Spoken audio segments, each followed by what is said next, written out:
Hello friend, नमस्ते, प्रणाम। मैं आपकी वंदना स्वागत करती हूँ आशा ब्लॉग 97 के चैनल पे आप सभी का स्वागत है। एक प्यारा सा लोकगीत लेके आई हैं, कैसे लगेगा कमेंट बॉक्स में बताइएगा और दीदी के चैनल को ज़्यादा से ज़्यादा सपोर्ट करिएगा फ्रेंड। अभी तो लोग इलेक्शन में जुटे हैं, इसीलिए कोई वीडियो नहीं देख रहा है।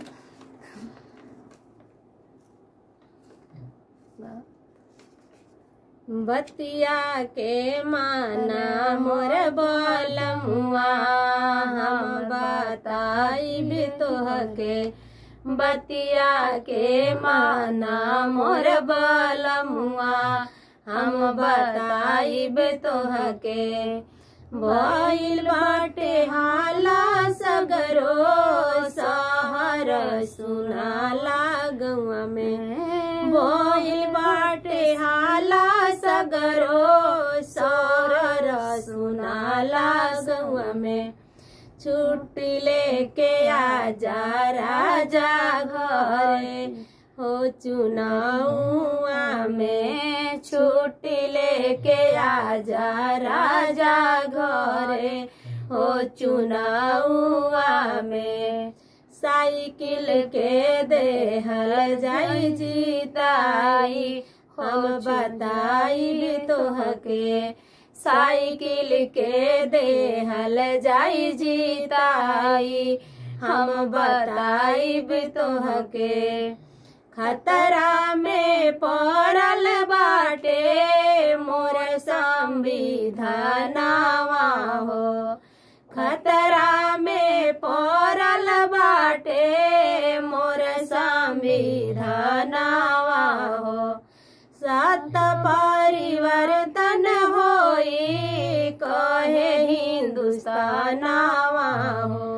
सत परिवर्तन होई कहे हिंदुस्तानवा हो।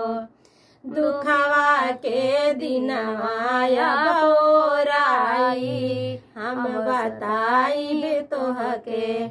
दुखवा के दिनवा ओराई, हम बताइब तोहके। पीडीएम के संगवा में होला कैसन खेला हो। पीडीएम के संगवा में होला कैसन खेला हो। बंद कर खाना कैले बिकी गईल रेल हो। बंद कर खाना कैले बिकी गईल रेल हो। एयरपोर्ट गईल कुल बिकाई, हम बताइब तोहके। एयरपोर्ट गईल कुल बिकाई, हम बताइब तोहके। आशा महेंद्र गीत सुनाई, हम बताइब तोहके।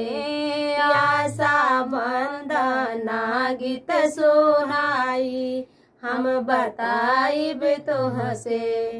तो फ्रेंड, ये था इलेक्शन गीत। आप लोगों को कैसा लगा कमेंट बॉक्स में बताइएगा और गीत कैसा लगा एक प्यारा सा कमेंट करिएगा और ज़्यादा से ज़्यादा शेयर करिएगा इस चैनल को। बहुत बहुत धन्यवाद आप सब।